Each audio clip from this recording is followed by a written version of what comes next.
Hello, my friends, and welcome back. Thank you very much for being with me again today. I have here an article from Russia Today, and it's about some statements Mr. Dmitry Medvedev made. And Mr. Dmitry Medvedev used to be the president of the Russian Federation and the Prime Minister of the Russian Federation. And he makes some crazy statements. Sometimes he makes, I think, realistic statements. Some other times he makes kind of like prophecies, or in the way of if you punch me in the face, I will knock you out kind of statements, which I think they are the normal course of events in that kind of situation for it, that I use as an example. And here he talks about wiping the Polish leadership. The president, the prime minister, and I think it's another person over there. He talks about nuking, using nuclear weapons to destroy Poland in case those guys, in his assessment, those guys being the Polish government, will use, in his opinion, not he's certain about it, that if nuclear weapons will be deployed in Poland as the Polish leadership requests, Medvedev states those crazies, according to Medvedev, will use the nuclear weapons. Therefore, he says, those guys will be wiped out. So, if those guys deploy it, these guys will use it, we're gonna fuck them up. Basically, this is how the story goes. So let's see, in his own words, Russia Today, this is July 1st, 2023, ex-Russian president comments on Polish nuclear request. Dmitry Medvedev has warned a nuclear war could break out should the US deploy weapons of mass destruction to Poland. A nuclear war could start if the US accommodates Poland's desire for the placing of nuclear weapons there, former Russian President Dmitry Medvedev has said. Earlier this week, Polish Prime Minister Mateusz Morawiecki called on NATO to include Warsaw in the bloc's nuclear sharing program. In the Telegram post on Saturday, Medvedev shared his response to a request for comment by TASS. The former head of state described the Polish leadership as, brace yourselves my friends, and I'm quoting Medvedev, patented degenerates, end quote. With such people in power in Warsaw, the presence of nuclear weapons in the country would mean that they, and I'm quoting Medvedev, will be used. So he says that with these quote-unquote patented degenerates, they will use the nuclear weapons if they have them in the territory of Poland. Medvedev, who currently serves as the deputy chairman of the Russia Security Council, noted that such a scenario would have a positive side to it too. I'm waiting, and I'm quoting, all Dudas is the name of the president, Morawiecki, the prime minister, Kaczynski's, and others come will disappear, end quote. So I'm re-quoting Medvedev. I'm quoting right now. All Dudas, Morawiecki, Saksynich, I'm sorry, and others come will disappear, end quote. Medvedev wrote, apparently referring to the Polish president, premier, and the head of the ruling Law and Justice Party. So here it is. Speaking to reporters in Brussels on Friday, Prime Minister Mateusz Morawiecki said, and I'm quoting, due to the fact that Russia intends to deploy tactical nuclear weapons in Belarus, we are appealing to NATO to allow us to take part in the nuclear sharing program, end quote.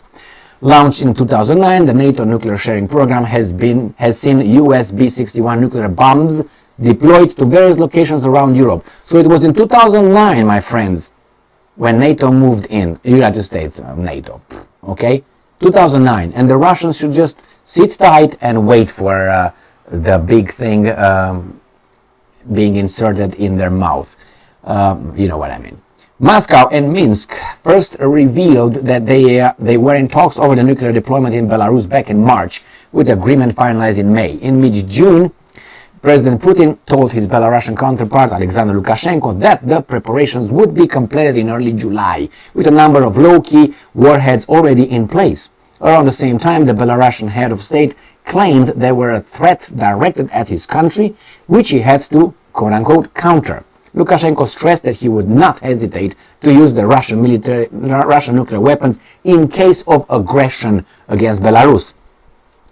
Explaining its decision, Moscow, for its part, has argued that the deployment would be no different from what the US has been doing for decades, by keeping parts of its nuclear arsenal in non-nuclear nations as Turkey, Belgium, or Italy.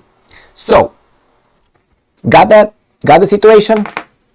The problem is how these guys all of a sudden feel threatened by the Russians. I'm talking about by Poland. Feel threatened by Russia merely because Russia copies something the Americans did in 5 countries, 6 bases.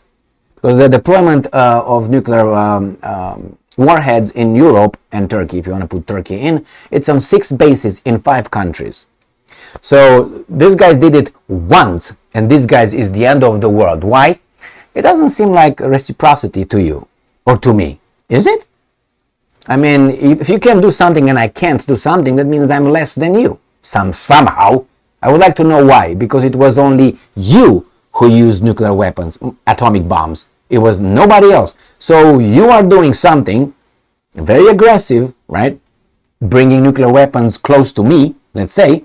You're the one who pushed the trigger 2 times and you were ready to use it again and again and again.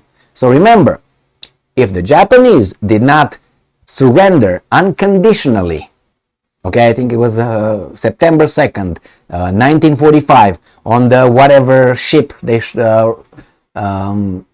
Japanese delegation showed up. You can see the videos and read the history.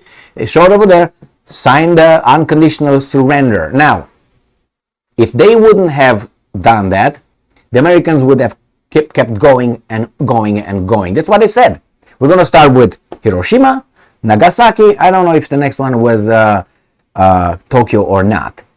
But anyway, they would have gone all the way. So they would not have stopped.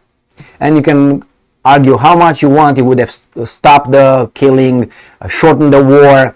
If you use that logic, use it now on Putin's side and see how idiotic that logic is. Putin can claim the same thing. Well, if I use those things, I can stop the war right now and I'm going to save our boys' lives. Now, so that's why I don't even go over there. If that, try to cross your mind. Okay?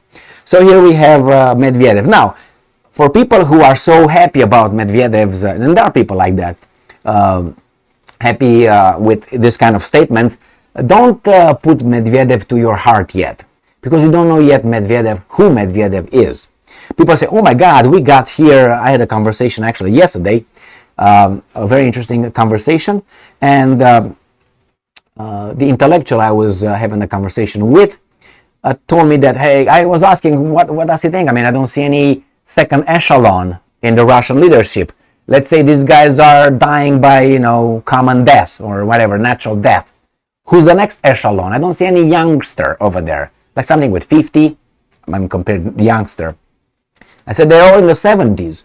And he said, well, that guy. I said, who? Medvedev? Yes. Well, Medvedev first is not that young. And Medvedev, we don't know if he's an asset yet.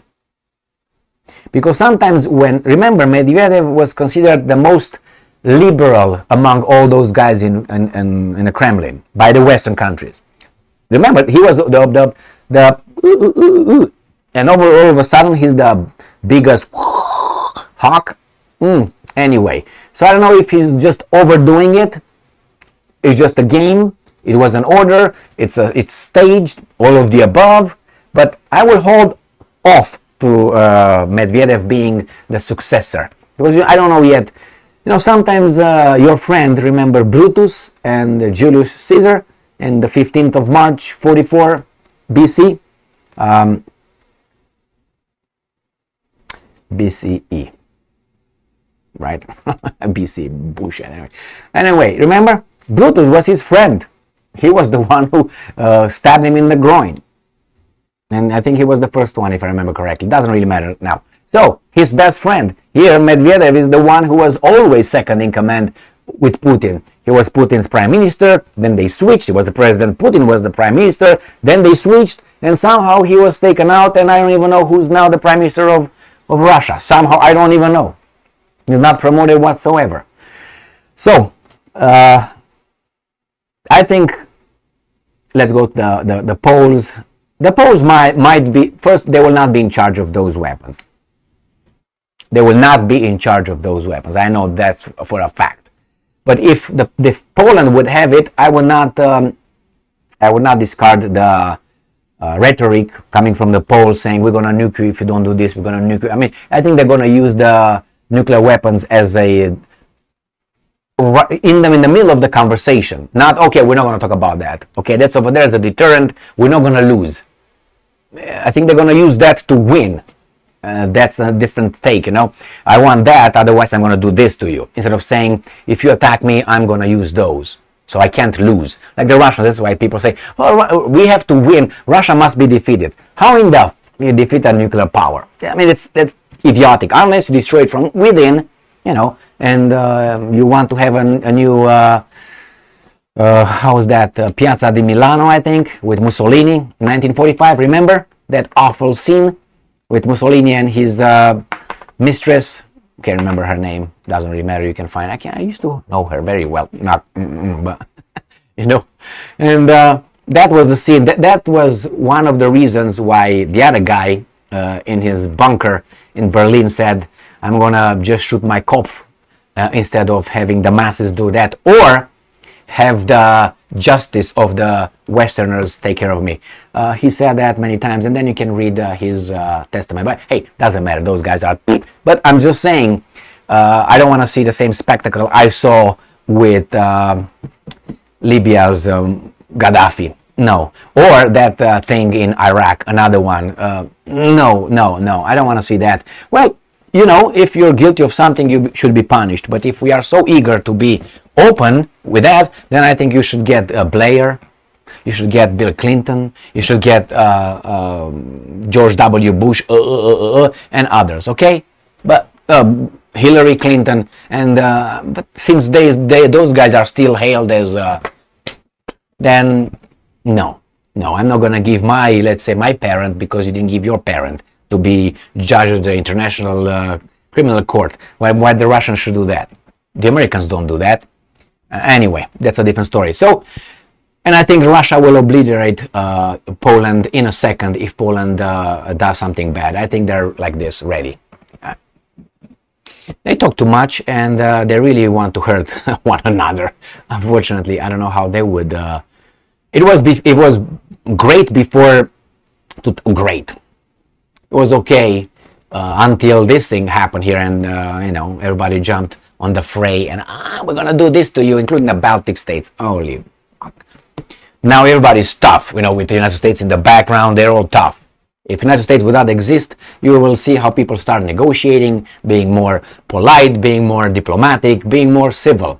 Or maybe not. Maybe the other guy is gonna punch everybody in the face and he's gonna get the loot. Very possible. It's part of our genetic code. Take what's not ours.